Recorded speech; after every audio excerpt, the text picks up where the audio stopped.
My name is Emily Marks. I'd like to show you my latest artist book called Minding. The subject of minding is my take on some aspects of the human brain. The form of this book is what we call the carousel or star structure. It looks like a star as seen from the top. When spread out, it's 90 inches long and 12 inches high. The book is made of 5 sections that have 2 accordion layers. The layer closest to the viewer is narrower than the back one, so there is a perception of depth. The center of the closest layer has cuts that reveal the inside of the back layer. The 2 layers are sewn together at the folds. When the book is closed, it's 1 inch thick. It can then be housed in its own archival box. Minding is meant to be enjoyed spread out or held close up, when each section can be viewed like a conventional book. The first section is titled Past Thoughts About the Brain. On the left side, Athena, goddess of wisdom, emerges from Zeus's head. The illustration at the center of the page is an imaginative picture of the triune theory, showing 3 parts of the brain. The reptilian part is represented as a crocodile, the limbic or emotional part with the man shouting, and the neocortex or rational part with the philosopher Descartes, who said, "I think, therefore I am." Phrenology was a pseudoscience that linked bumps on a person's head to certain aspects of the individual's personality and character. And then there is the right side, left side comparison, where the right half of the brain is creative and the left half is analytical. Turning the page, the second section is about the 5 senses. I've gathered some observations about hearing, vision, smell, taste, and touch from writings that show how important the senses are to our understanding of the mind. The center cutout shows representations of each sense in their respective locations inside the brain. Arrayed around the center are drawings and quotes from well-known writers about each sense.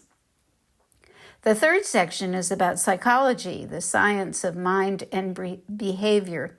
Long ago, people thought the key to moods were found in the 4 humors.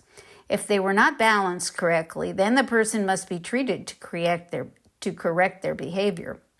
Starting in the 19th century in Western thinking, many men began to make inroads into psychology.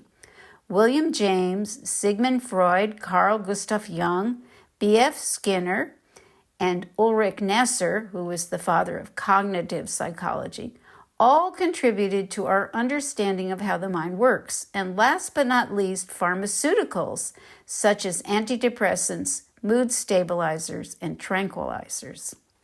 The 4th spread is called Altered States, when your mind takes a walk.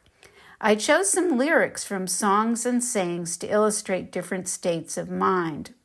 We all experience sleep with dreams. Timothy Leary proposed turn on, tune in, drop out, alluding to mind-altering drugs. Sufi dancing can induce trance-like states.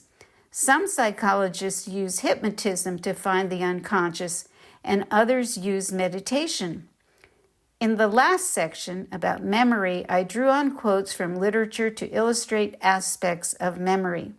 Scientists have pointed out that memory isn't frozen in the brain, but gets changed every time we revisit it. There's the sensory memory of Proust, who invoked when he remembered his childhood when dipping a Madeleine cookie into a cup of tea.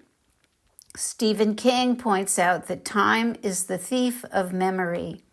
And Albert Camus also points out the loss of short-term memory in the opening sentence of his novel, The Stranger.